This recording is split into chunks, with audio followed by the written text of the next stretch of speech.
I just need you on one side of me and Catherine on the other. Right, so I'm And going then to I'm slide good. down. Lori's going to sit next to me. Okay. I'll sit on the end, yeah. Perfect. All right, Well, so I gotta there get my we are. stuff. Where am I? Right here.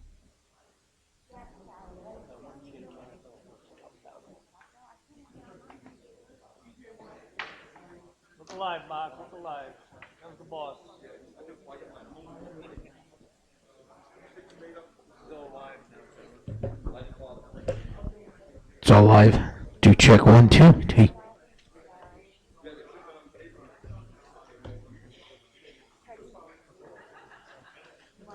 But, okay.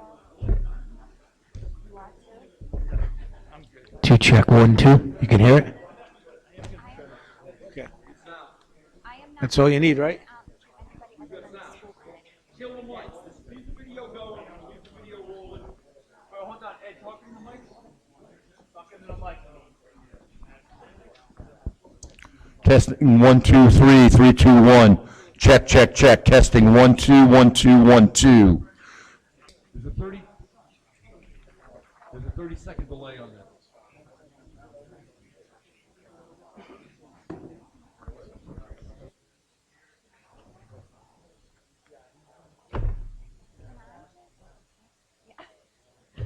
Like, do I make tea, coffee, tea, coffee? Can I just slide this over in front of you? These are the, We're good. comes out about schools. So killing audio, we'll just keep the video rolling Otherwise, until I'm we not. get So started. we could just stick them over on the corner.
Marguerite something, but I'll, let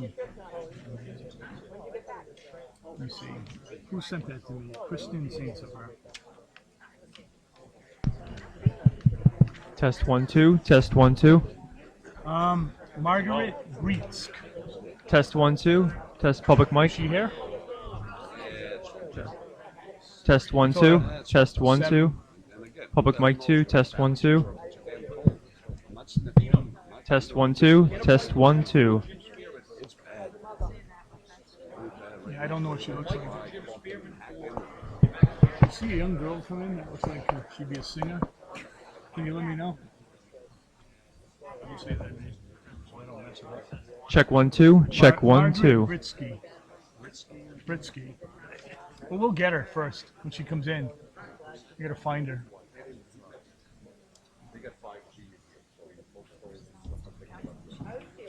No.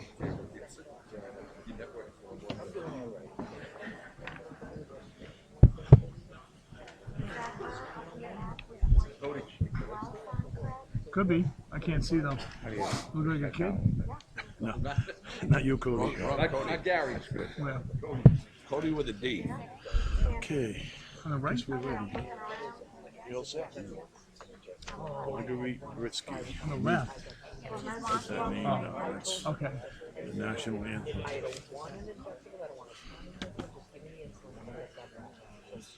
Okay, you guys ready? There's they don't have to, there's a school committee, it's just, they're just here, there's no. Yeah, let me just ask her. Yeah, I'm gonna just ask her.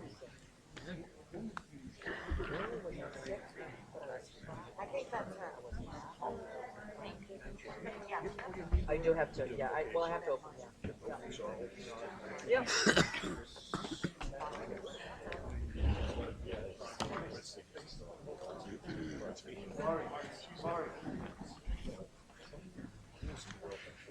Do I start taking attendance and everything, or just a me over? It doesn't say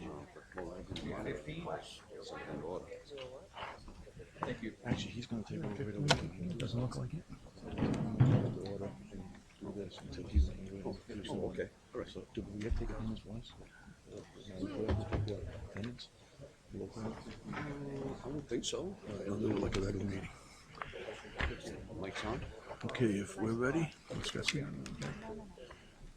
I'd like to call this meeting to order at 7:02. Madam Clerk, would you take a roll call of the council, please? Deb Bacon. Here. Gary Cody. Here. Ann Dixon. Here. Kerry McGee. Here. Greg LaBoissonere. Here. Nicholas Guam. Here. Ed Wazika. Here. And I think the schools will have to open their meeting also. Go ahead. Yes, thank you, Mr. President. Good evening, everyone. I'd like to open our meeting as well. I have 7:03. Roll call, please.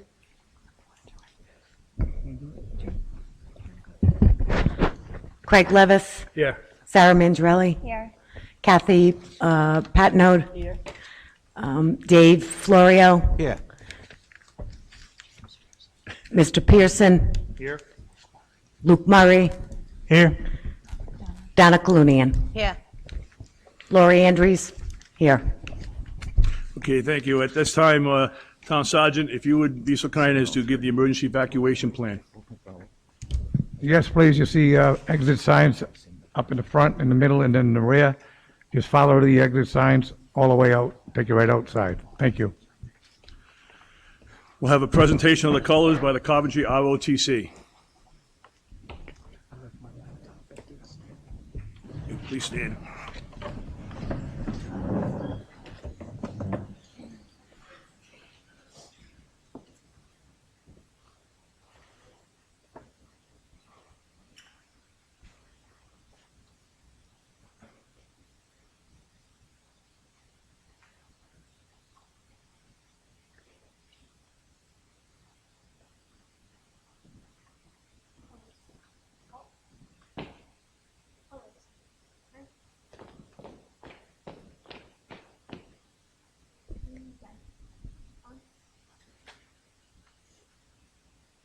Town Sergeant, if you would lead us with the Pledge of Allegiance, please.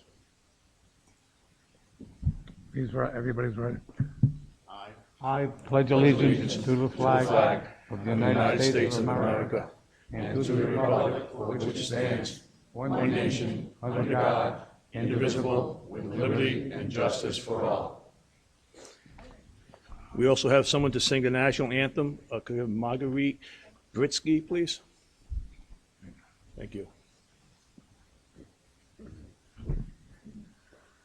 Oh, say, can you see by the dawn's early light what so proudly we hailed at the twilight's last gleaming, whose broad stripes and bright stars through the perilous fight o'er the ramparts we watched were so gallantly streaming, and the rocket's red glare, the bombs bursting in air, gave proof through the night that our flag was still there. Oh, say does that star-spangled banner yet wave o'er the land of the free and the home of the brave?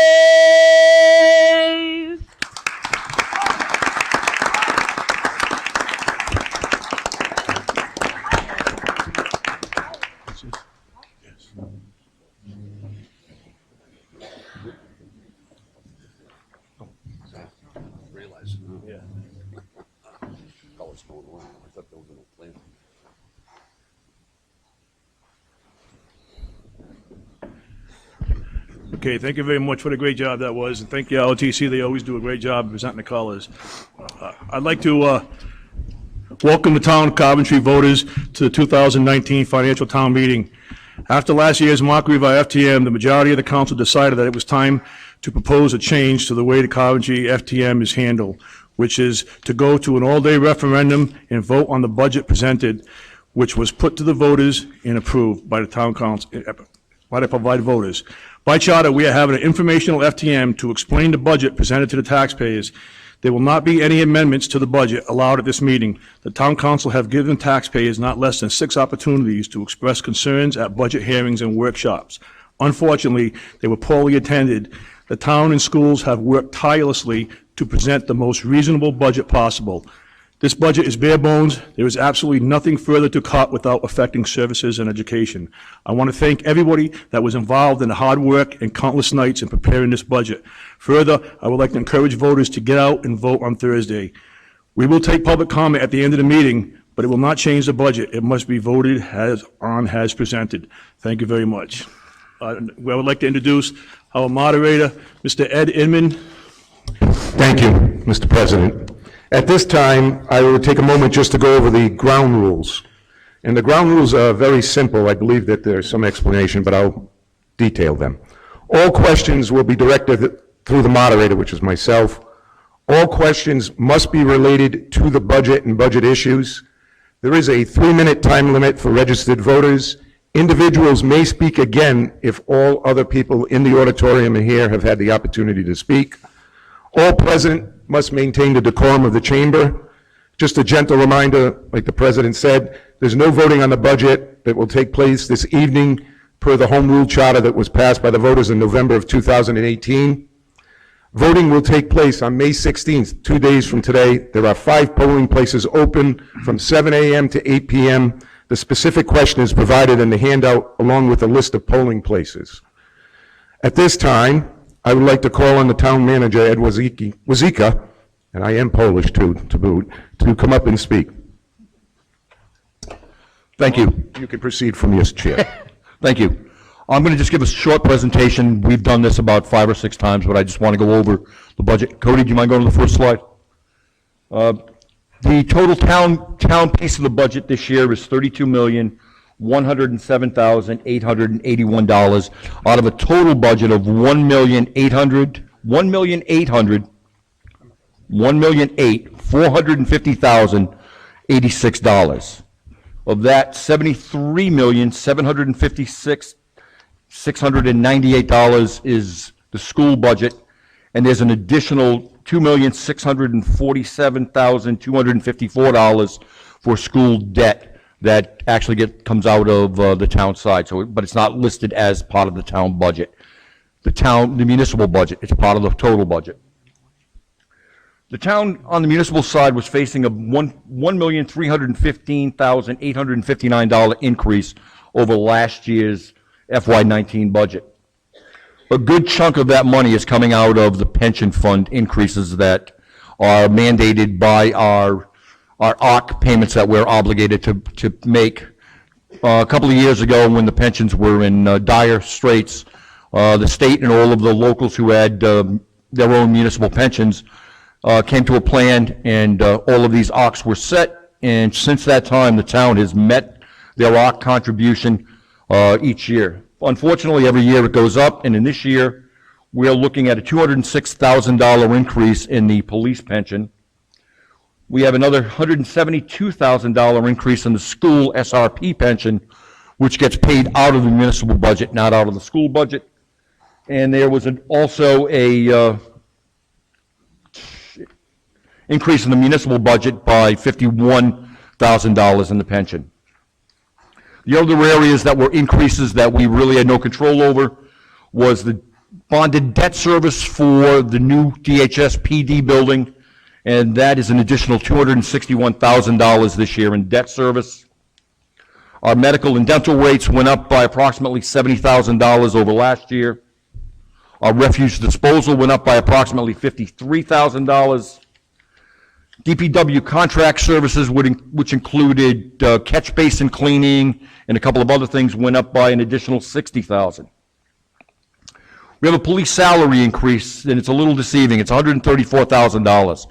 That payroll increase actually constitutes the increase over the current fiscal budget as well as next year's budget. The money for that budget for the current year increase for their contract negotiations that were settled actually we were able to fund that through their existing payroll system because there were several officers who were assigned to military duty, and we had some savings. This upcoming year, because of that increase and the increase that's proposed, that's in this year, it comes to a total of $134,000 added in. We have the tax assessor has to do a statistical reval this year every 3 years, mandated by state, and that is a cost of $228,000.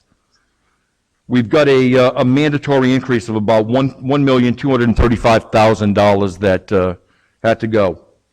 There's also another increase in our operating budget of $200,000, and that's for moving the Coventry West, some of the Coventry West Warwick sewer plant cost to the general fund, the operating budget, as opposed to leaving it in just the sewer budget.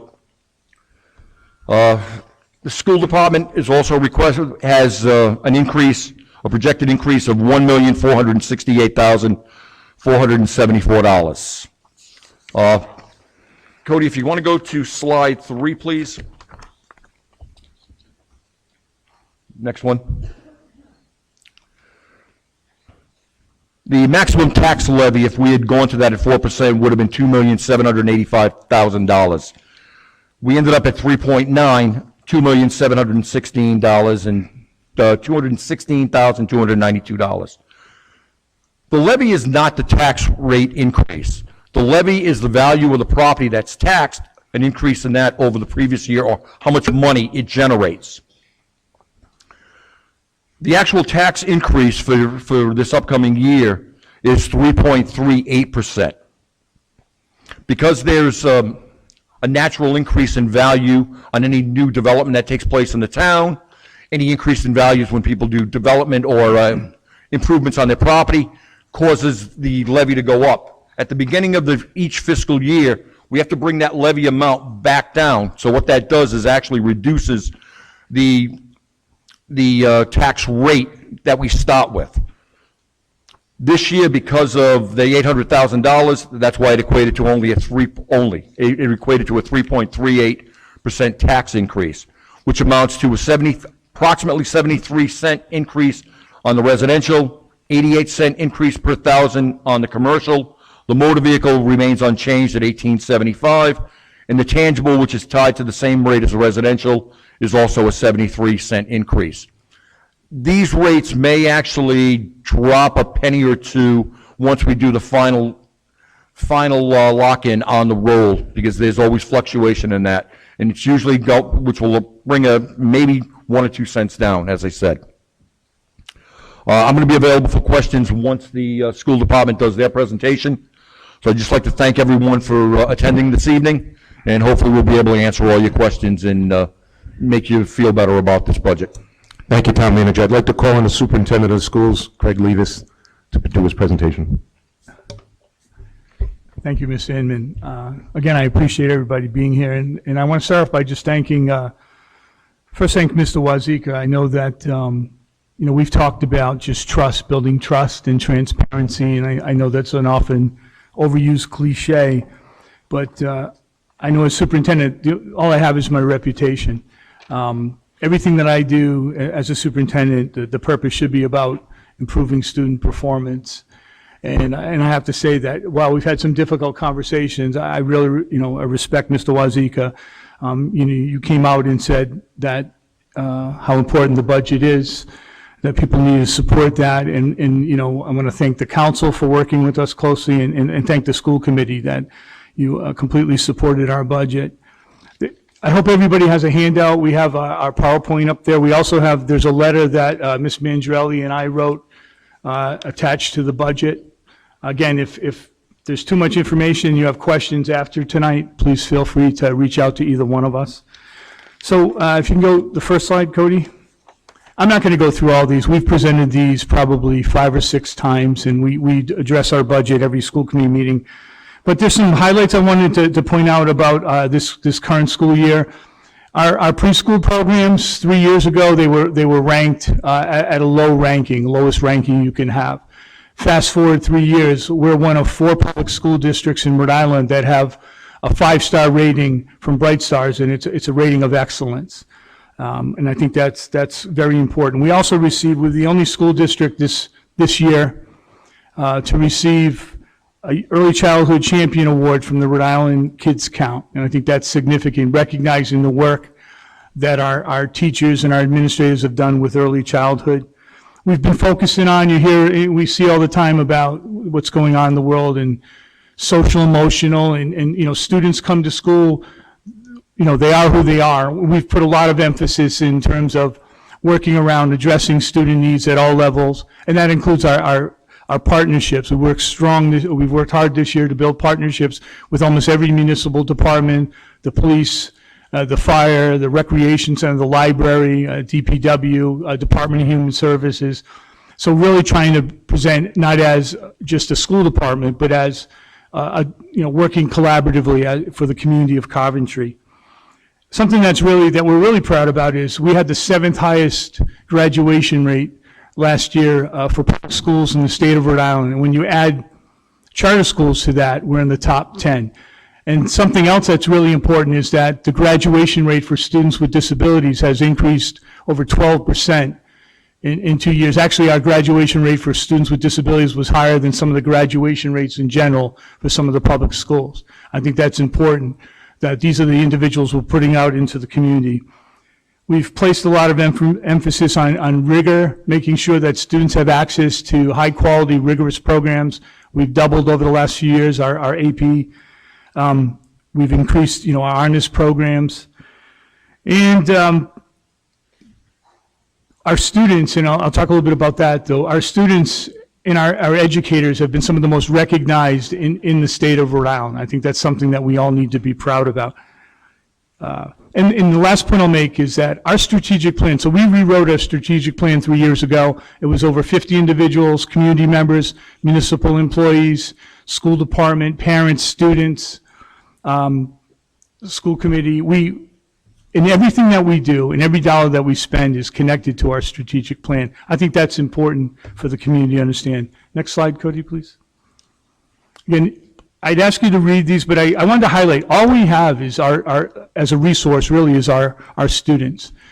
You know, something that I don't know if Mr. Wozniak mentioned, but, you know, another year where there's no funds for capital improvements, and just look around the auditorium, you know, and see that this is a 1972 auditorium, I believe, and it's, you know, 78, I graduated here. 78, I apologize. We'll add 6 years to it. So everything that we put into our budget, it's about our people, and I wanted to highlight just some of the individuals and the successes that they've had. You know, we had a runner-up last year, Rhode Island Teacher of the Year. I think we all remember last year we had the Milken Award winner from Rhode Island. And we've had Art Educator of the Year. We have the Rhode Island finalist for the Presidential Award in Science Teaching. We had the School Social Worker of the Year. 3 of our individuals were presidents of their association. Ms. Mangiarelli, to my left, was the School Business Official of the Year. So we've had a lot of significant individuals that are in our district that have been recognized by their colleagues and by the state. And I highlighted just some student achievements, and I'm sure I left many, many out, but we're recognized constantly. We have, in athletics, we have Joshua Fry, who's won the national championship for wrestling in the 106-pound category. And I know Coventry has a storied past when it comes to wrestling, but a national champion. We had over 30 students were selected for district banding course, means that they're top in the state. We have a top 10 Rhode Island science competition placement. We had 11 winners in Skills USA. 5 were gold medal winners. They're going on to national champions. 2 of our automotive career and technical ed program, they ranked in the top 10 in the nation at a national competition in New York recently. We have over 30 students who are receiving a seal of biliteracy. So on their actual graduation diploma, they'll have a certificate that says they're competent in another language. And we have students that are competent in French, Spanish, Italian, and I believe we had one student that tested in Mandarin. So these are significant. We have thousands of hours of community service. Anybody that's attended the senior center has seen our music program perform there, that our culinary arts students have been preparing the breakfast, and when the police and the DHS move to the new building, they're going to be working there. We hope that they'll have a great partnership there.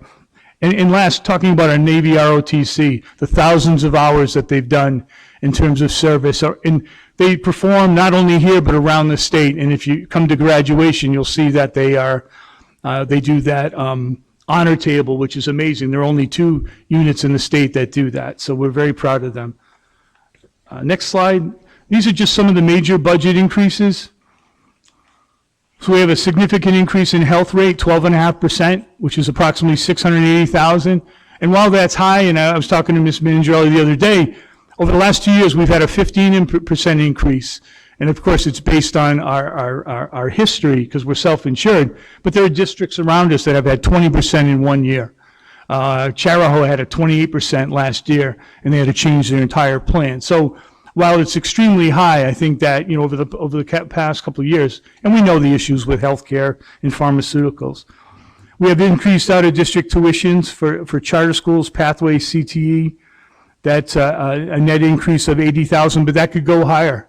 The state of Rhode Island has, the Department of Education has said, if you want to go to a career tech program, whether your district has one or not, you can go wherever you want to go.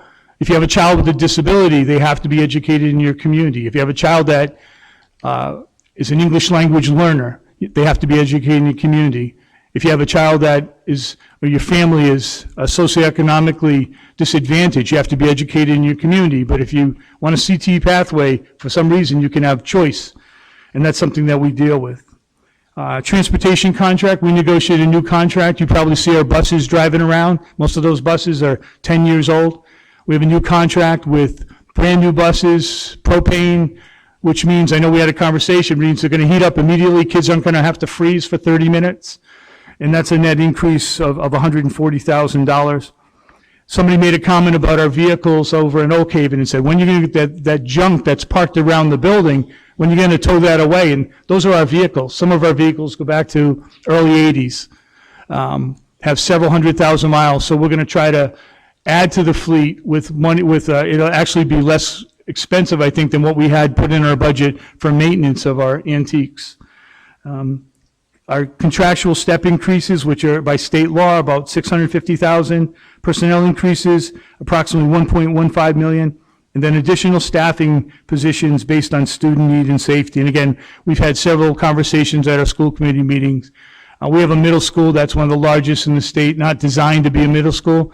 Many of you probably remember it was a high school. There was our original career and tech, and then there were administrative offices there.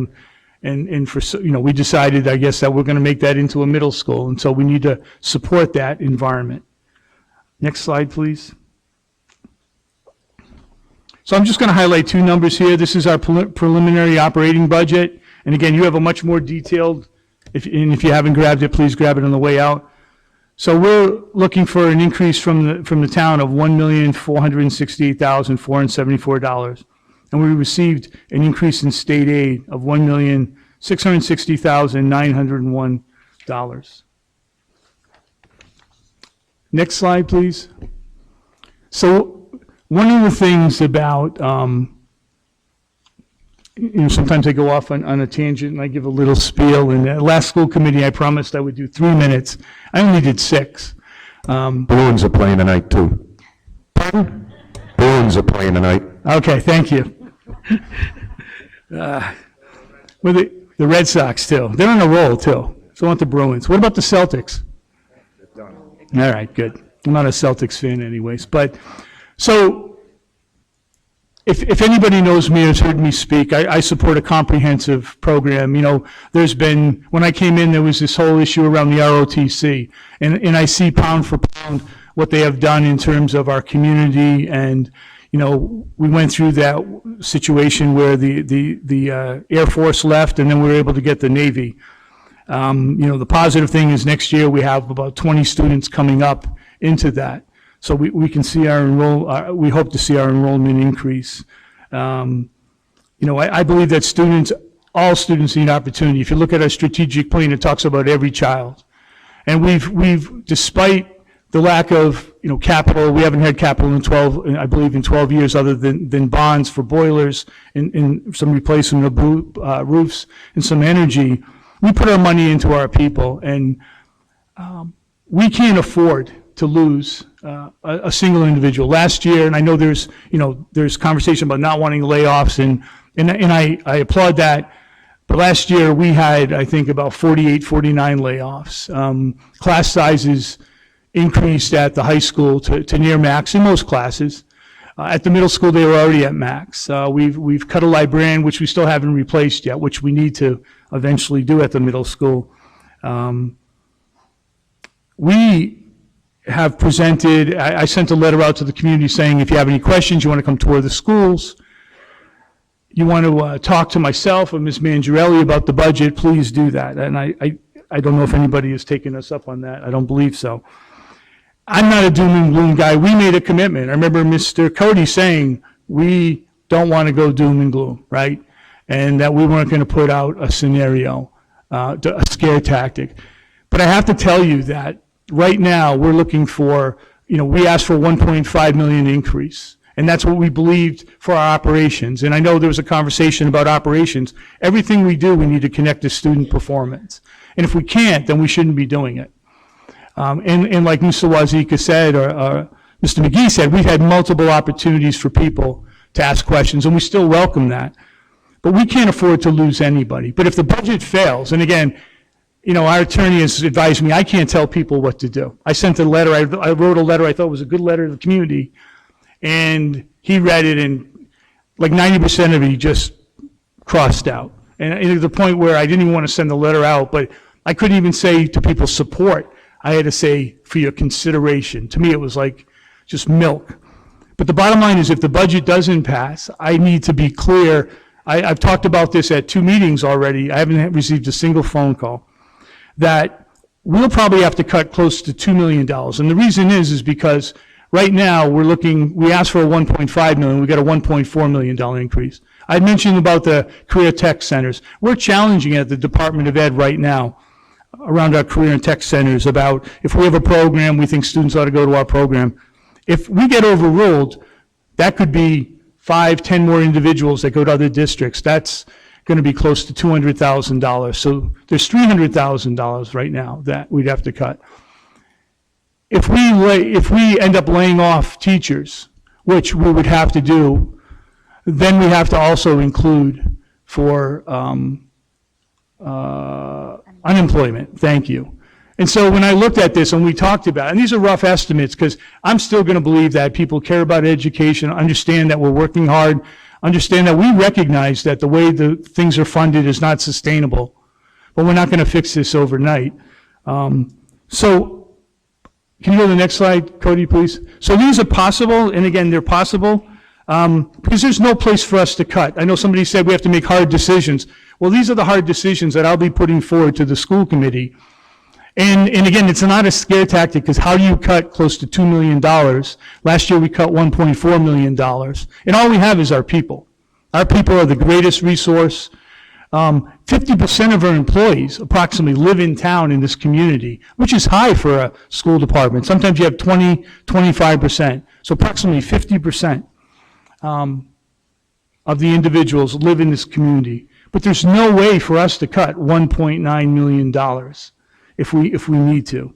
And so these are things that obviously I would present to the school committee. So just so you know, tomorrow we blocked off a 3-hour meeting because by contract, teachers have to be laid off by June 1st. So if this fails and then we come back for another budget and fails and come back, that may benefit everybody else. But on our end, I need to notify teachers by law June 1st. Mrs. Aronakis and I can't work out some little side deal and sign off, right? And so the other part to this is that, you know, we've talked about, last year, we didn't lay off any SRP employees, which is a support-related personnel.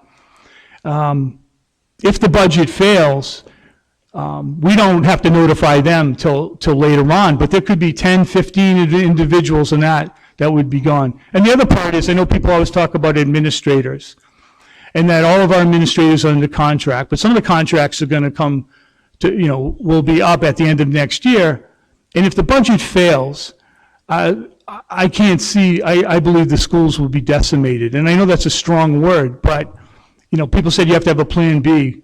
These are the hard decisions that I'll be putting forward to the school committee. I've asked them, if the budget fails, that we'll have a special meeting next Tuesday where we would just talk about this and do layoffs.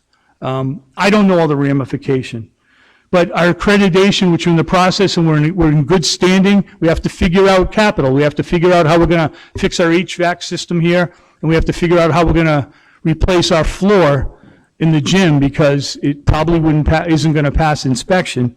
But those are things I think we can figure this out. Mr. Wazika and I have talked and tried to say that we committed to try to find a way to fund some capital.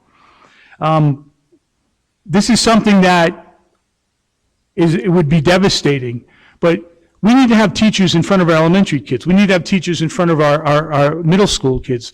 We're kind of tapped. There's no place where we can really cut, because even if we cut a teacher, where are we going to put those kids? So at the high school, the only place to go would be to think about what double sessions would look like, which is horrific. I remember my uncle was Charahoe principal back in the 60s and 70s and talked about the horror shows of double sessions.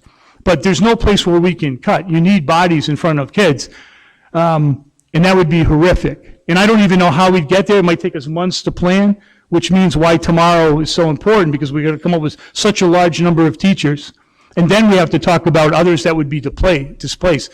So even if we don't touch the elementary schools, there's no guarantee, or the middle school, that the teacher that kids have, your children have today, or the families have today, will be the same teachers. And this is horrific. You know, it's horrific. Not something that I ever wanted. I didn't come here to dismantle the system. So I talked about significant layoffs throughout the district, and then I talked about the major disruption. The part is, if you do double sessions, there's no athletic programs. There's no after-school clubs. All after-school activities will be will be gone, which is ridiculous. That this community is better than that. But if we have to cut $1.9 million, it's not like we can just go through and cut little items. I remember Mr. Murray said he went through, when he came on, he sat down with Miss Mandrelli, and went through the budget. I remember you made a statement that, you know, from a fresh set of eyes, couldn't see where we could cut. Could we cut 10,000? Could we cut 15? Could we cut 20,000 on paper? Of course we could. We could cut energy across the board, save $80,000. And so this is not a scare tactic. This is not a threat. I said publicly, I would tell the school committee in the past not to support this, but we're not going to have a decision. We don't have a choice if the budget, and again, I don't want to be negative, but I feel like if I don't get this out here and the budget doesn't pass, and then when these things happen, I couldn't live with that. I want to make sure that I'm clear. Anybody that knows me knows I'm not an alarmist. I don't like drama. But this is our reality. So it's not a way that I want to end this, but it's a potential reality. But the reality is up to other individuals. But this is something that could be coming before the committee. And I said, the last thing I'll say is I said in our school committee meeting last Thursday that I'm going to be looking for 3 votes, because if we have to cut 1.9 million, we cannot legally run a deficit. And it's going to be devastating, and I don't see it rebounding in my lifetime in Coventry if it happens. I just don't. And it'll be devastating. Thank you. Okay, thank you. If you follow along with your agenda, you'll notice that we're now on item F, which is public comment. So if in fact you'd like to make a comment, I'll call on you 1 second, you can come up, state your name, spell your last name, give us your address for the stenographer. Proceed.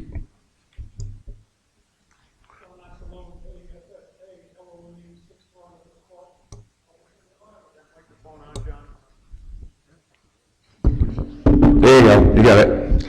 Okay, Mr. Superintendent, you know, I think you're wasting your time tonight. You could have had 1,000 people or 500 people in here to listen to a great presentation. Could have been done. But they wanted to go the cheap way. A sham financial town meeting, a question for the school board. Proceed.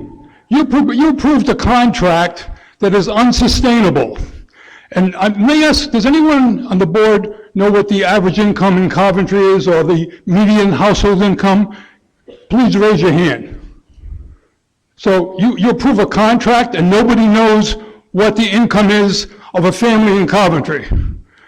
What a shame. What a terrible shame. It shows you why I think this budget is going to be dead on arrival. It really does. You don't care. You approve these contracts. Question to the council. John, excuse me, Mr. Moderator. Just 1 second, through the moderator. John, all we ask is you maintain the decorum of the chamber. Mr. Cody, did you want to say something about? Yes, before you go any further, Mr. Aslan, the school board did not approve that contract. According to the charter change that was approved by the taxpayers in the town of Coventry, the then town council had final approval on all those contracts, and the town was represented in those negotiations by members of the town council during the negotiations. And I'm not saying you're wrong, except for the fact that don't blame it on the school board. You're blaming the wrong people, John. And I'm going to put blame where it belongs. The entire administration was in charge of negotiating the contract, but final approval of that contract lies with the town council, not with the school board anymore, John. So please, just... Okay, let's proceed. Mr. Aslan, proceed. Look, you've got some new people on board doing some great things. However, so we're blaming the past again. They did it. Not this group here, they did it. Okay, I accept that. They didn't pay attention, so you have to live with it. Great. For the council, does anyone, you know what, so you had no input in the contract. You're approving a budget for the school this year, and you had no input in it. Is that correct? Is that a question? Yes. Okay, would anybody like to answer the question? How could you approve a school budget that you control and you have no input in it? Did you approve the school budget this year?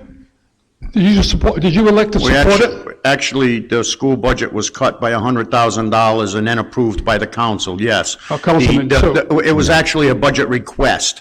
that was approved by the council to go to the voters. And we're at the 30-second mark, so you can get your question in, you can have an opportunity to speak later if you choose to. Do you know what the average salary is of a Coventry school teacher, including benefits? Does anyone know in the council what the average salary is of a Coventry school teacher, including benefits? How much? Yes? Salary is about $85,000. Plus benefits. Yes, I have. So it's around $105,000 per teacher. Yes. With an average income of a resident in Coventry of $31,000 or an income of, household income of $69,000. Last statement. Yeah, This is 30 a- seconds and we'll finish up. This is a sham meeting. You're going to do yourself in. Everyone thought they were pretty cute to get out of a final town meeting. You could have sold people in here, probably. But because of the way you went about it, because you canceled the meeting that was probably going on for 60 years, I'm honored to be at the first sham meeting, and I think it's shameful. Thank you. Thank you. Now, any other comments? Come on down, sir. And if there are people who would like to comment, you may move down to the front and get in line. I'm going to take this gentleman first, and then you'll go second, because he raised his hand first. Thank you. Please proceed. Dennis Robideau, 21 York Drive, Coventry, Rhode Island. Could you just spell your last name for us, please? R-O-B-I-D-O-U-X. I'd like to know if, besides teaching, getting paid for teaching, do coaches get paid to coach? Anybody on the school committee like to answer the superintendent? Yes. They do get paid to coach. If you're here for the students, when I went to school, the coach was a regular Joe like me. So now you're saying, pay him to coach another $5,000 a year, pay him to coach another $5,000 a year. Where's all the money going? You're here for the students. You're not here for yourself and your money. You're here for the students.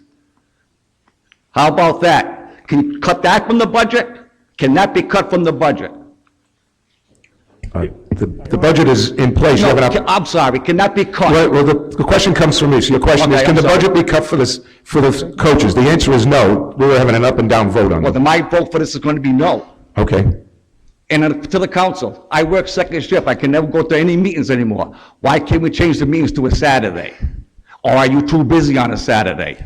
So your question is, can they change the meetings to a Saturday? Or are you too busy on a I Saturday? personally work on Saturdays. Okay. Oh, so I can't go to a meeting and I'm a taxpayer because I work during nights? That's what you're saying to me. I have no vote, no say in this town because I work second shift.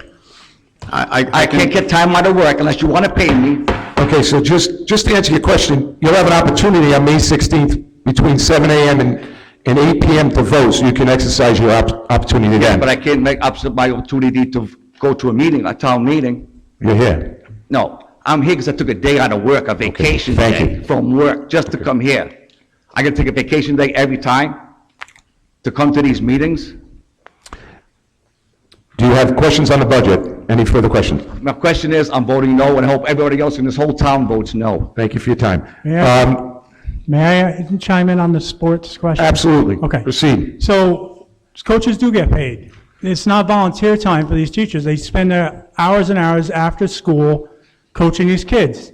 Some don't value sports. That's a value judgment. But colleges do. Colleges value sports. Some of these kids get scholarships to go play basketball. Just give him an opportunity to answer the question, please. So, You'll just one second. You'll have an opportunity at the end to come back and respond if you so choose. yeah, you're welcome to come back, but I want to answer the question because I think it's important. It's a value judgment. You may not value sports, but some people do. And as Mr. Levis has stated, we believe in a well-rounded student. That's part of the education that they get, that most schools have. That's what's going to attract people to our town and increases our house values because people want to live in towns with good school systems that are whole schools. The kids can go on to college and have an opportunity. So that's a value judgment. If that's not important to you, then... Thank you. Committee Member Murray, Luke Murray. Proceed, please. State your name and then spell your last name first, please. Thank you. Kimberly Shockley, S-H-O-C-K-L-E-Y, 12 Kingswood Drive.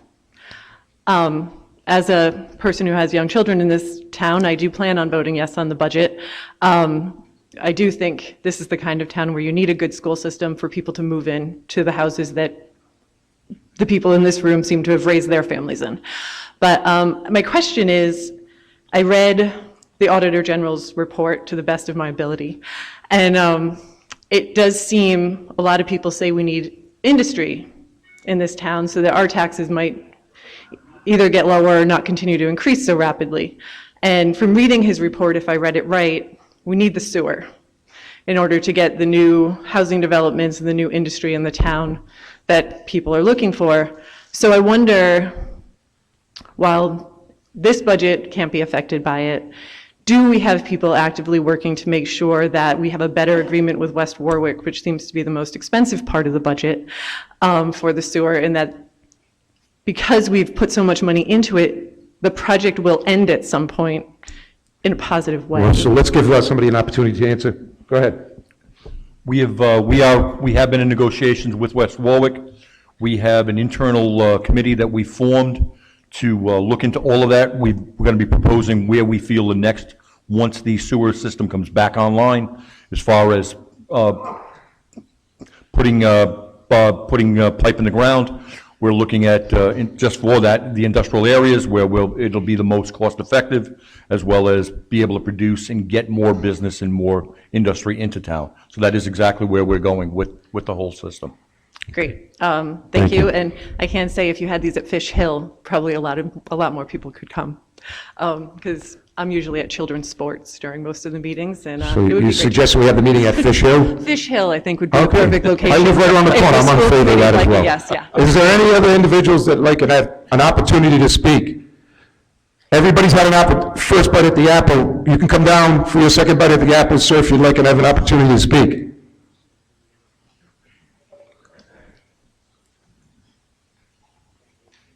Should have called you treasurer, I'm sorry. Oh, me? So they should have called you treasurer. Treasurer? Treasurer. Treasurer, okay. You're a great treasurer. Dennis Thank you. Robideau, 21 Proceed. York Drive, Coventry, Rhode Island, ROB. Dennis Robideau, 21 York Drive, Coventry, ROBIDOUX. My answer back to you is, when I went to school, the coaches did it for free. It was a regular person like me, and they did not get paid for it.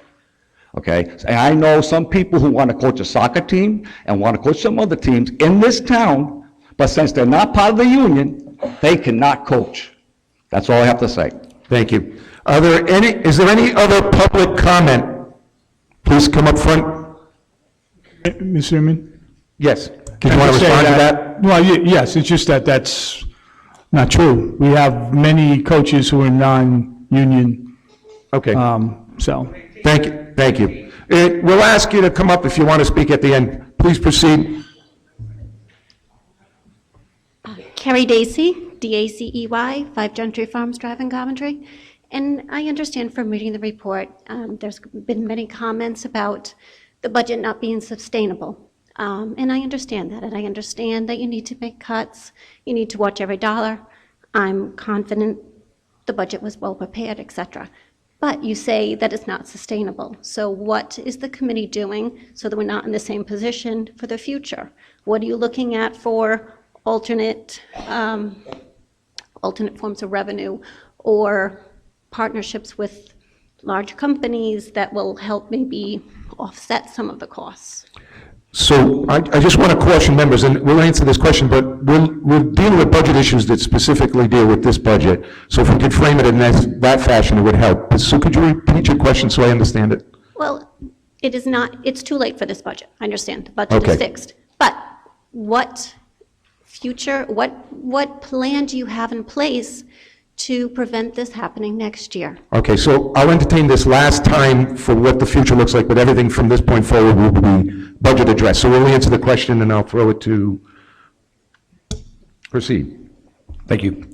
We have begun with negotiations with the school as far as we're looking at doing any of the cost savings that we might be able to do, joint purchasing, sharing of services. We've had the discussion, once the budget process is done, we're scheduling a meeting every 3 weeks with the finance and superintendent with the school, myself. Our finance director is also looking at alternative areas of revenue, and he's been on that now for the last couple of months. He's new. We just brought him in about 6 months ago. So that is one of his chief areas, is to look to see what are the new areas of revenue that we might be able to tap into and assist and bring down, or at least reduce the increases on these, on all of the costs to the residents. So it is something we're looking at, and we started on trying to do some cost savings as well. May I answer on the school Hang committee? on one second. Yes? From the school committee. Luke Murray speaking. Yes, Luke Murray. It's a fair question, because I had the same questions coming onto the school committee, and I think if we're saying it's unsustainable, then it's fair that you ask that question, because what happens next year? So some of the things, we've already started, for instance, talking to OER, Office of Energy Resources, about virtual net metering for our solar. So we spend $800,000 a year on antiquated buildings, heating them, making operations, that's operational costs. So we're working with them to issue an RFP to see if we can drive down our electrical costs. We may be able to get some additional efficiency improvements. We're going to be looking across the board to see what we can do outside of diminishing the educational return to our students. And that's fundamental. But I think there's a lot of areas that we can look at for next year. And I am confident that with the finance directors now in place, we have good leadership this year, it's markedly different, that we'll be able to chart a path. But it's not going to happen overnight, and it's fair. We're asking a lot from the community tonight. I live here. I feel the pain too. So, but I share the sentiment. I want a path forward. Thank you. I'd like to call on Councilman Cody. What we're also doing, ma'am, is we are currently looking at a list, compiling a list, because believe it or not, I don't think anybody knows for sure, exactly every piece of property that the town of Coventry owns within our boundaries.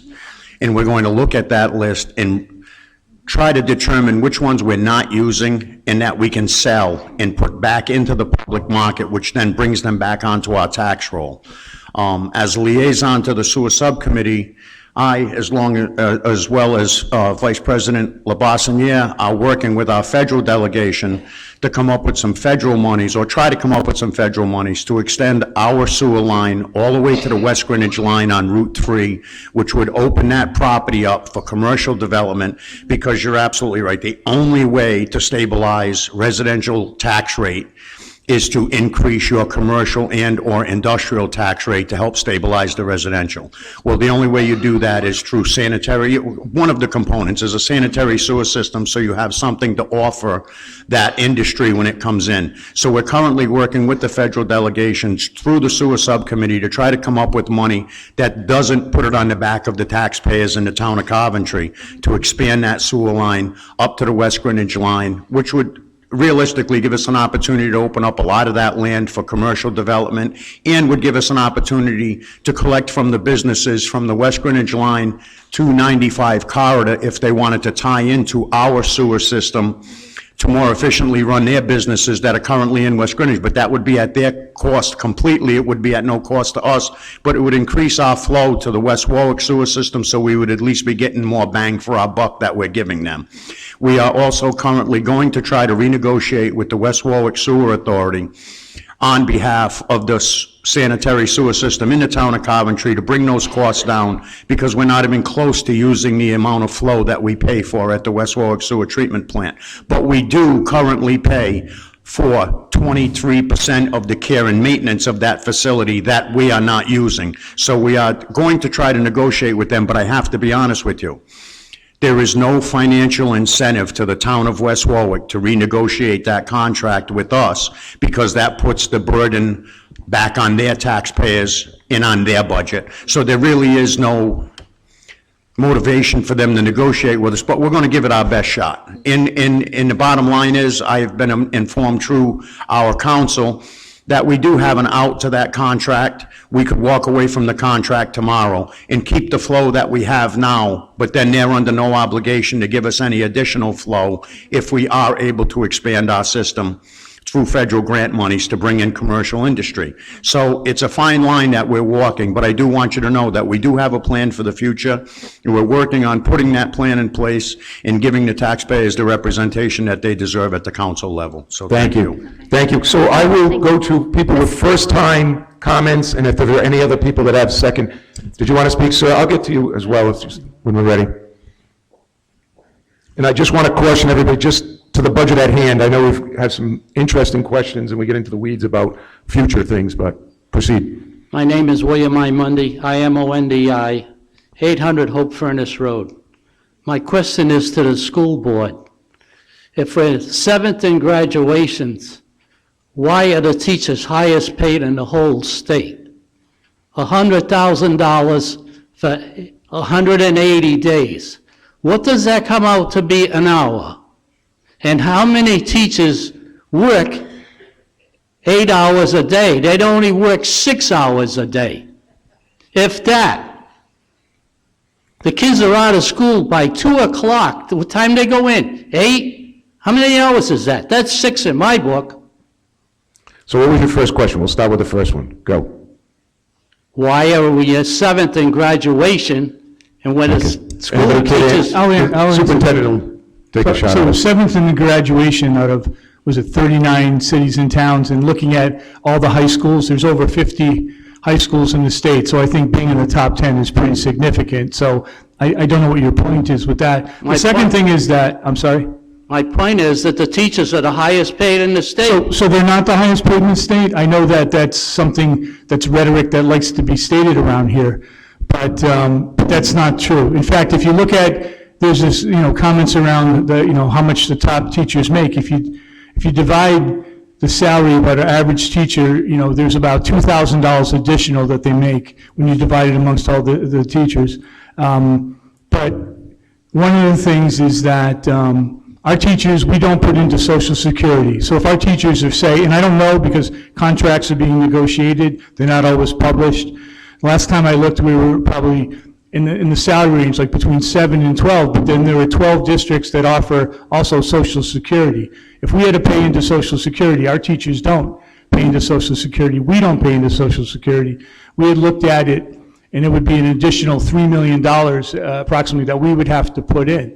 And the other thing too is that we talked about sustainability. We recognize, and not just in Coventry, but in cities and towns, that except for a few communities that have a different tax base than we do, it's not sustainable. Running municipalities, I don't believe, and I'm not a financial expert, but I see that it's not sustainable. However, we're looking at a lot of different ways, as was discussed before, about looking at generating revenue and cutting costs and sharing expenses.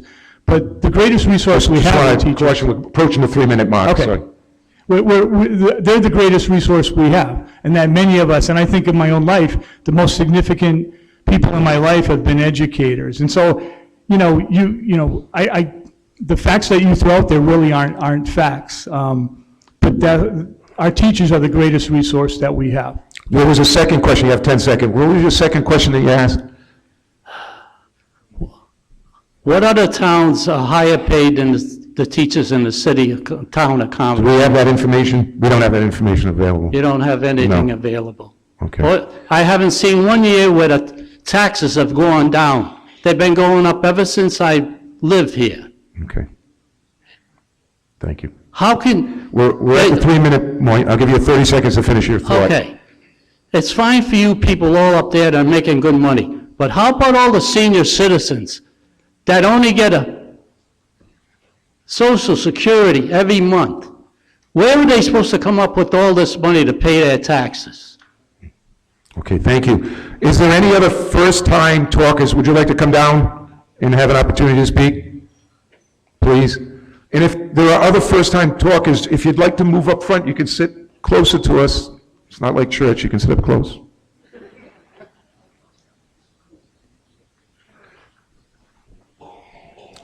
My name is Lucinda. Come a little closer so we can hear you. Okay, my name is Lucinda Lima. Lima, Lima, And your street address is? is 6 in the word 5 Elm Circle in Coventry. Proceed. Thank you. Okay. I'm a resident of Sherwood Valley Park, and I need you to convince me I should vote for this approval. Because we own our own park. This is a new thing for mobile homes. Rock is our mortgage people. We pay taxes on that property. we also have to pay taxes on our homes. However, we get no benefits at all from the city, like plowing and garbage pickup. It was told to me that the city stated that because our roads are too small. However, we do have a normal pickup delivery of garbage, So which is just like your truck. I don't mean to be disrespectful. We're trying to frame it in the form of a budget. So I think you have a budgetary question, and I think your budget question is, could you state a budget question and then? Yes, why should I pay, why should I That's the question. approve it? Okay, then we can answer, we'll have somebody answer that for you. You Anybody like- can't. Okay, anybody like to take a shot at it?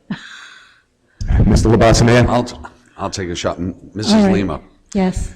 I'm assuming that Sherwood Valley is much like a condo association, et cetera, that is a private development, okay? It's not really a private, we own the whole park. Right, We as, but it's set up as an association, as condominiums are, and in the original charters, when it's set up with the condos, et cetera, it's understood that those services would not be provided by the town. no, this is not like a condo. Okay, we can just give him an answer, give him a chance to answer, and then Well, we'll. he knows what I'm saying, and Oh, I know what he's absolutely. We've saying. had Okay. this argument in front of us from. Okay, so you've heard the discussion. I really don't want it to be an argument. Right. I just want to know why you feel I should vote for anything when I cannot have the privileges, the same privileges that our other people out here have. If anybody else would like an opportunity to speak, we've got about 30 seconds on this topic. Anybody would like that? I'll speak on the school side, because I can't answer the town side. Okay, Luke Murray's going to give it a Yeah, shot. And we're getting close to the time. but Right, I that's a think whole we can do separate it. issue. Okay, I'll work on it. I'm a product of the Coventry school system. There's people up here, people. So am I. We're also taxpayers, and we're sharing that base. We came back. A lot of our educators went through the system, and we're proud of that. If you want to build the town with taxpayers who care, then you invest in education, and that is an investment. So that's why I'm asking you to vote. Okay, I understand that. I grew up in Coventry. I went to all the school systems, okay? I graduated. But you're not giving me a good reason Right. to back this. Okay, thank you. We're at the 3-minute mark. I think he made an effort to answer it, but thank you for your time. And if you'd like to speak again, you're welcome to at the end. Thank you. If you can give me I just, an answer, Ed, I wanted to that ask would a make me question. understand. Hang on 1 second, I can't hear. Yeah. I just wanted to ask a question. One of the big bones of contention in town has been the fact that that people who have applied for it, the seniors, have gotten a tax freeze. Have your taxes been frozen? If you have a senior tax No, freeze? and that's another thing. You're putting on the paper that eventually you're going to redo that eligibility. Well, people have asked for that, but a lot of the seniors, they've asked to revisit it because of some of the monies. We have not at this point, but if you, that's a suggestion. I mean, if it's Yeah. available to you, that's yeah, something you should be well- searching out. Well, the whole point is, I did search it out, because I had left the town to get married in East Providence. Well, That's a long trip. okay, right. So I came back to Coventry, and I went down to the town to see if I could get the senior discount. Yeah, All right? And they told me I have to wait 6 years, even though I spent 20 years here. Well, thank you. Mr. Inman? Okay, thank you. Mr. Did you, Inman? did you want to respond to it? I do. So Um, Sarah Mandarelli, Okay, we're Director going of to Finance. limit it, okay, I'll be proceed. fast, but Okay. I am not your neighbor, but I do live in Coventry. I also pay for my own plowing. I also have to drag my trash to the top of the hill, and I get it.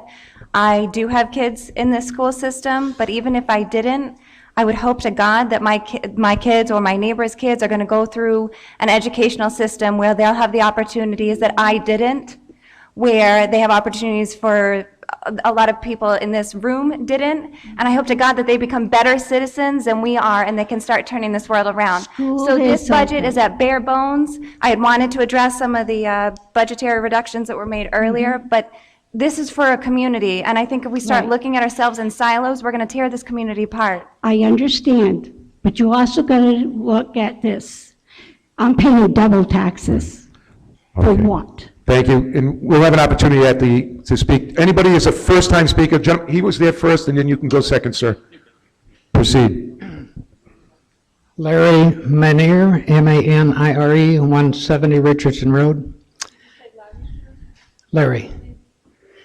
I was just wondering, how much of the increase is due to regular old inflation, and how much is due to other forms of Ed, do you want increase? to tackle that?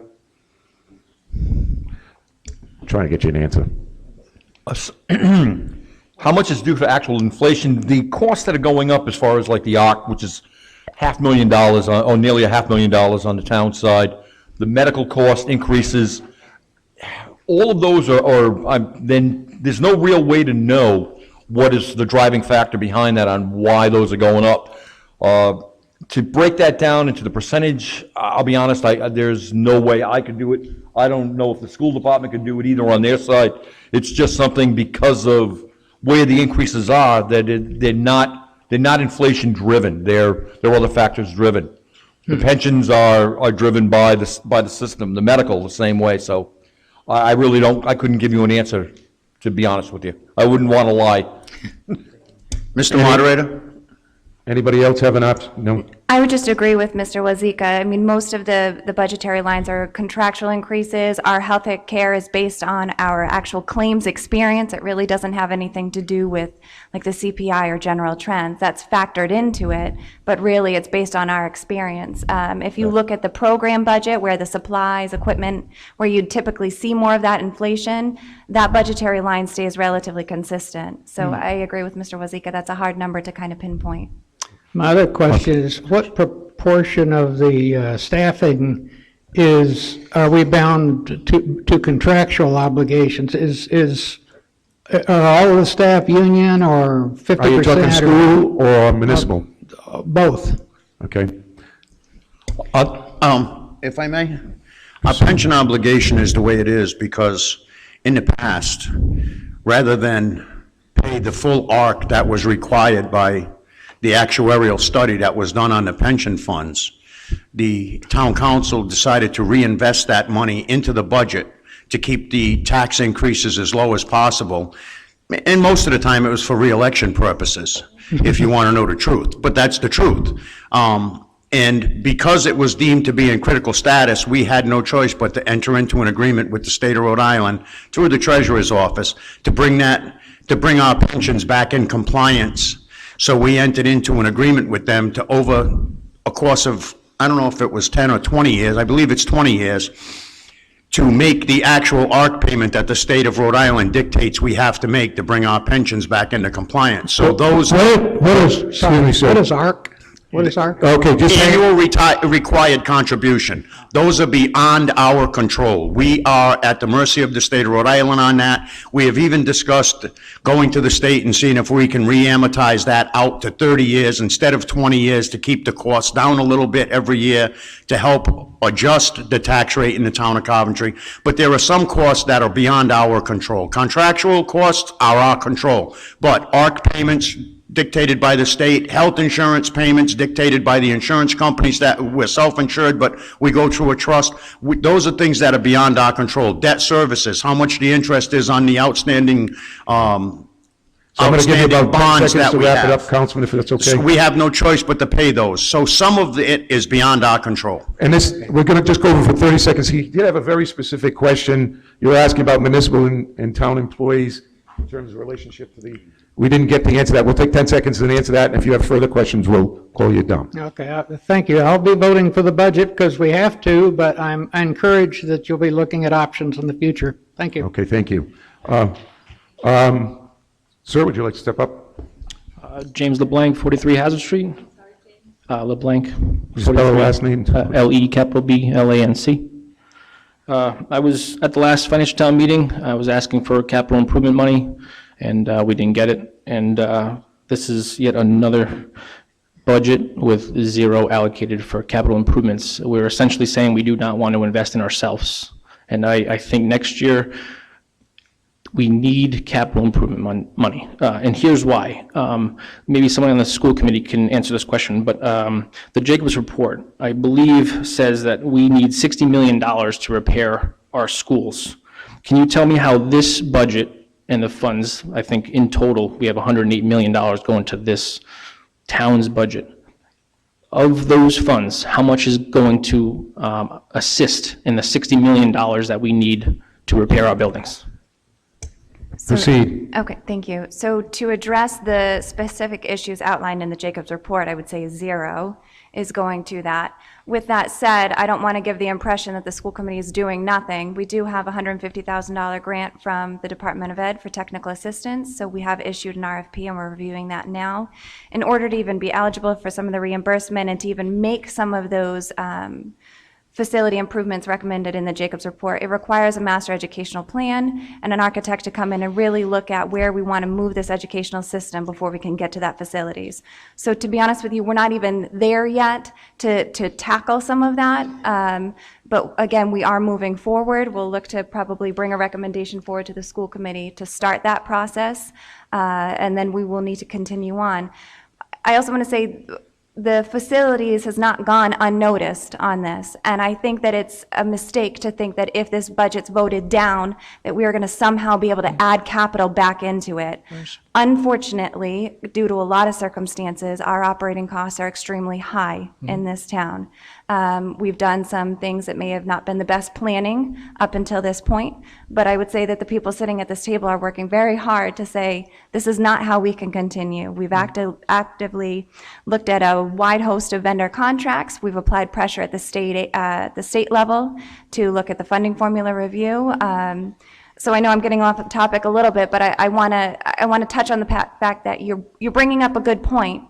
And we all want capital in this budget, but to think that voting this down is somehow going to get capital in is a flawed thought, because we still have to cover our legal and contractual obligations. Okay, so we have about 30 seconds. Did you want to? And then over the past several years, the general fund has loaned millions of dollars to the sewer fund. In this current year budget, we have $200,000, I believe, that's set aside to assist the sewer enterprise fund in paying West Warwick's debt. Will there be any additional funds being loaned by the general fund to the sewer fund in this fiscal year coming up? Based on our numbers in the preliminary budget that we've developed, by moving this $200,000 into and taking on that debt and distributing it out as part of the operating budget, there should be no additional funds needed coming out of the reserve fund to pay for the sewer. That's part of what this whole plan to stabilize and to bring this thing back into the black and get it out of the condition that it's in. That's just one piece of where we're moving with the whole project. But yes, so there should be in FY20 no money coming out, no additional money coming out towards the sewer fund, sewer enterprise fund, other than that $200,000 that we're moving for debt. Thank you. Well, we're at the point, is it just a short, please proceed. The $2.7 million that we've already loaned, when's that going to be paid back to the general fund? Well, in line with what we had brought up with the Auditor General and his backing of part of it, we're looking to offset some of that with the assessments that the town owes to the sewer enterprise fund. Even though they're part of the town, they're a separate entity in themselves. So we are going to use that 2.7 million, or a piece of that 2.7 million, to offset the assessment instead of paying interest on that, and it will bring down their debt to the town as well as take care of the assessments for the town and school. That'll all be covered through there. Is it going to cover the 2.7? No, it's not. The bringing the rest of that money back to the reserve fund, it's going to be time. I'm not going to try and get, I don't have a timetable at this point. Once we finalize all the other pieces of the plan, including the rate study, as well as the additional topics that we're working on, we'll determine at that point with a 5-year or 10-year plan on where that will finally be transferred and paid back. Thank you. Appreciate the time and the answers. Thank you. Is there any other first-time speakers? Then did you want to speak, sir? Proceed.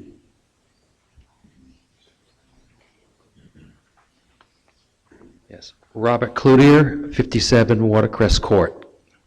I lived in Coventry years ago, and I did go through the double sessions back in the 70s, and they're not good. But the question I have is about grants.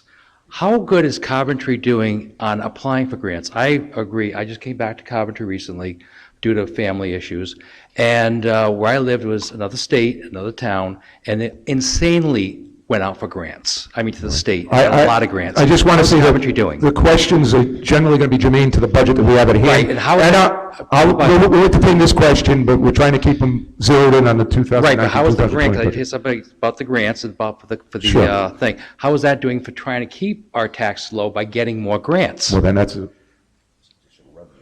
Yeah. okay. Exactly. Grants aren't usually used to fund the operational side of the budget. They're typically for additional programs, things that aren't available with our regular funds. So our Parks and Rec Director works on applying towards grants and working with it. We have several others that are in play right now. I can't go into them, but there are several. I know the school department is constantly working on grants. So we do. We have a program of the police department. We're always looking at grants and applying for grants. Because and, the more you can get in grants, the less you have to put in the general budget to fund things, and that's all what I was getting at. And how do we do, though, as in Coventry, ongoing for grants compared to the rest of the state? I don't, to Yeah, be honest with you, I don't communities. know of any tracking on that, on how we compare to other communities. I've never seen anything on listing on how one community does. I'll hand it over to the school committee if they can do it in about 30 seconds. Go ahead, okay. 30 seconds. 29. So a lot of, thank you. I don't do well under pressure, okay, Mr. Inman. So a lot of time what happens is individuals write grants, but they're not grant writers. And I know I've spent my time doing that, and I haven't been that successful. This year, we started connecting with individuals who are professionals, who are grant writers. We're working with a gentleman named Rick Schwartz, who's actually volunteering his time, but he was a former Rhode Island Foundation member. I know the Colonel is constantly sending grants, and in the past, we've put effort into it, but you know, I have this other gentleman, his name's John Matson, and he's done a lot of work in this region in helping look at that. So we are looking at grants for like safety equipment for the schools, for training, perhaps for another SRO. There's a big announcement that'll take place Monday that's supplemental. It's not going to help us in terms of the operating budget, but that Mr. Robillard and myself worked with other individuals, and maybe 100 and some odd people applied for it. I think, I don't know how many, maybe 5 or 6, and it's a significant amount. That's for the entire community of Coventry, that there'll be an announcement Monday, and I've invited many people here to attend. So, you know, we recognize that. We also recognize, like I said, other revenue streams, but in terms of grant writing, we're definitely, I think we're on the right track. Okay. Thank you. Did you have another question? I'll give you 10 more seconds because we're a little over. Quick question on. Sure, fire away. There was a mention that was made from the school committee, or somebody on there, I forgot who, I think it was you that made it, on how if the budget doesn't pass, it could lead to double sessions. How does decreasing the budget lead to double sessions? What's the coagula there? Like, how do you make one leap to the other? So the challenge I have is that there are a lot of people in this audience, but I don't know what you've seen or heard through our budget process, as Mr. Wazika had said. I don't know how many people followed last year where we had to cut 1.4 million, and I would invite you, if we have to do this, if the budget fails, you'll see this auditorium will be full. I would invite people to come and see what that's like in terms of, because we don't have places to cut. Like people think, you know, we don't have places to cut. So But we how does can't cut cutting the a budget elementary. create double sessions? Yeah, so let me just doesn't- interrupt for 1 second. These are hypothetical questions, not pertaining to the budget. It was addressed earlier. I'll give you about 10 seconds to answer it, and then we're going to move So on. the only place, and again, I don't know what this will look like. We don't have a plan, but the only place we could cut that significantly would be if we eliminate, double sessions means kids come to school, they don't have lunch, they have just, you know, you experience it, they just have their core content areas in the morning, core content areas in the afternoon. So that's where where some reductions can take place. Right, and we're just going to It's not get teachers. another 10 seconds, Councilperson Dixon. Proceed. A question was asked, why should I vote for this budget? And I want to address that question because I don't think there was a real direct answer to that question. First of all, I'm a product of having run in 3 campaigns, and I walk door to door through many parts of, or through all parts of my district, in addition to meeting people from all parts of Coventry. There is a great sense of pride in our community. You can't go to every community and find the strong pride that people have in this town. We have a strong sense of history. We also have many recreational opportunities. So whether you are a passive or an active person, you could bicycle on the bike path, you could take a walk, you could take a short stroll. No matter what your age is, there's some recreational opportunities for people. One of our greatest resources is a bike path.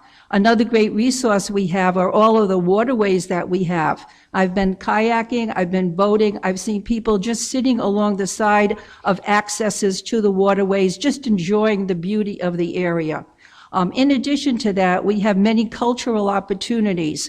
The library has been supporting many cultural programs for us, and even though they have limited space, you'll see that they have programs for all ages, all throughout the whole year and almost every day of the week. We also offer many recreational opportunities, and we have a recreational director who has been very active in promoting the recreational opportunities for all of our citizens, both from the pre-K all the way up to senior citizens. And then I'd like to also mention that we have a very strong, robust human services department under Mr. Robelot. And again, services for all ages. And so all of these things, which are very valuable, cost money. There's no doubt about it. The more services we have to be willing to pay for it. I, for one, am willing to pay for the services that we have because they support the whole community. On the school end, I believe that it's very important for us to support our schools. I've been told that over 70% of the voters in this community do not have children or grandchildren in the school system. But I believe that it is a right for every student to have a good, solid education. And we want to provide students with, we want to motivate them, we want to inspire them, and we want them to be lifelong learners. And that takes education, and it takes many programs, and it takes the staff needed to put on these programs.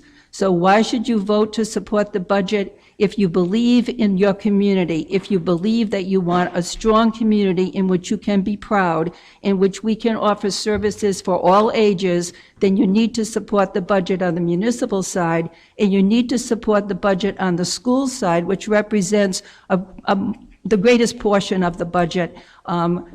We need to support our students. We need to show that we have faith in them and we want them to be good citizens going forward. And we need to give that, we have to show that we believe in what we say. So those are the reasons that I would give you and anyone here for supporting the budget. It's very important. We have a wonderful community. We want to keep it that way. We want to improve what we have, and we can't do it without your support. Thank you. This is not the year to vote down the budget. You're right on 3 minutes. Excellent. I'm sorry. Can I just say one thing about... Very good. Yeah, that's tough shoes to follow. Mrs. Dixon does very good at explaining. But she did say to me at one time during our negotiations, it is cheaper to educate than it is to incarcerate. And that's what happens. We really want to educate and put money to education. So and it was a good statement she made. And Is there any other discussion from the audience? I'll go on to second. Did you want to speak, sir, first time? Proceed. My name's William Fuchs, F-O-O-K, William Fuchs, F-O-O-K-S, 43 Magnolia Lane. 43 Magnolia Lane. Question, are the retirement benefits a defined benefit program? Are you talking municipal side, school side? Any retirement benefits that the employees have negotiated and received, are they defined benefit programs? On the municipal side, the police are a defined benefit. The older employees in the municipal side and non-union employees are also in a defined benefit, but for the last 5 years, we have been in a defined the new employees are in a defined contribution plan. Is that also? So we are using both and phasing out the defined benefit on the municipal side. Contractually, that came out with Council 94, And at that point, the non-union were also placed in the same, and that's where we are at this point. Is school districts the same? So on the school side, the teachers are in the state pension plan, which after pension reform is a split, so it's a defined benefit, and then as of the past several years, there's a component that goes to a defined contribution plan. Our support personnel are in a defined benefit plan, as are our administrators who are not in the teacher's pension. So And we are more heavy on the defined benefit side outside of the teacher's pension. And that's defined benefit, they become tenured at what point on those defined benefits? So Is it like they have to work 5 years? We need to kind of keep it into the budget for 2019, 2020, so I'll let you proceed with this question, and then we'll move forward. I'll just stop there. I just wondered when they're vested into that. On the So defined. on the state pension, and honestly, I'll have to pull post-reform because it depends on your years of service. So some are grandfathered in, some are not. On the SRP, I believe it's after 5 years that they're vested in that pension plan. Great. But there's a retirement component that they can't, an early retirement, a normal retirement, and a late And I retirement. assume that's part of the negotiations when you come up for contracts, correct? On the SRP side, yes. On the state side, we're part of the state pension. So we really can't push that pension reform for the teacher's pension. That's really done at the state level. Okay. Did you have you got 30 seconds, any other additional questions? Or you're all set? No, Okay, I'll figure that out. Okay, thank you. Additional comments, questions, we're on to the second round. Oh, you're a first rounder? Have you spoke yet? No, okay, second round is, come on up. Yes, sir, Mr. Asselin, please step forward. In all sincerity, I thought that was a great comment, and I wish I had you in a commercial, Councilman Dixon. It was great comments you made. It's on their budget. And I wish I had you in a commercial. Thank you so much, thank you. I'm just looking forward to it. Some straight questions. Are you hiring the school committee hiring 6 new employees? Is the town school committee or the school system hiring 6 new employees at $600,000 general cost? So included in the budget, we have a special educator at the middle school. We have a dean at the middle school. Okay, but so it's 6 people? 6? Yes. Okay, and you dropped 15 students. You've had an increase of 15 students in the last 3 years. So how do you justify another 6 employees? Because Coventry is known to be top-heavy in administrators. In this budget, 6 new employees. That's question 1. Okay, do you want to answer question 1? Proceed. May I go ahead Right. first? Thank you. So just to clarify, first of all, our enrollment as of March 1st, 2016 was 4,633. As of 3/1/2018, it was 4,670. I also want to remind you that last fiscal year, we laid off 21.6 FTEs, so that maximized all of our class sizes. So, and I've said this at several meetings before, to say that you have a drop in students across 7 different schools in a pre-K to 12, Okay. to think that you're going to Did be you answer able my to, question? if I may respond. Second question. Thank you. Second question, are you projecting a $2 million increase already next year, just in your budget? We're trying to keep them focused on this year, but Okay, I'll give leniency That's for 10 fine. seconds.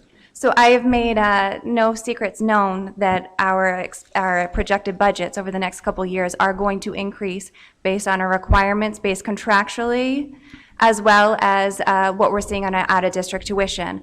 I also want to emphasize that we are losing students to other school districts because we are not investing in these programs that we have here. Proceed to your next question if you have another question. Okay. If the children receive any additional money in school supplies this year? So if you go through the supply budget, you will see that our principals took an active approach to look at where supplies were needed based on subject lines. So you'll see that some subject lines increased where we needed to increase spending, and they also reduced in certain areas where we were able to purchase supplies and equipment in this Okay, fiscal so year. how much was the increase for students? More or less? So if you look at the supply budget, I'm actually showing a decrease in supplies of $100,000. So Any questions? You've had your question. I think that kind of says it. Last Okay. question, and it's not in the budget. Have you thought about putting solar units at the high school? Maybe get 10 some money seconds. back. We'll give you 10 on that, and then we'll move on. As far as solar, as Mr. Murray had mentioned earlier, we are working with the OER to actively pursue solar, not just at the high school, but district-wide. Thank you. Thank you. Any other people that would like to have an opportunity to speak? I think we have one more speaker. Is that what we're looking at? One more speaker. Come on down.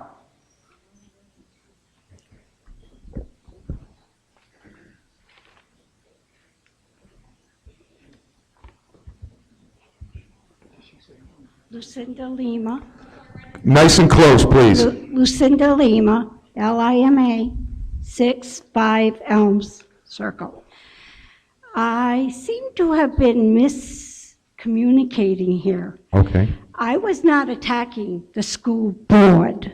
I actually have a kid that went to PC, so I know the value of an education. And I resent being told I didn't. I wanted it only for the municipal. And I know what you're saying, we have all these great things, but the whole community should have the same. Thank you Thank very you. much. At this time, there will be no adjournment. We'll just take a close of the meeting. Because we are going to move right on to... We'll vote, so we're going to vote on May 16th. Everybody will have their opportunity between 7 and 8. There is a list in your handouts where you're going to vote. So this meeting stands closed at this point. Thank you.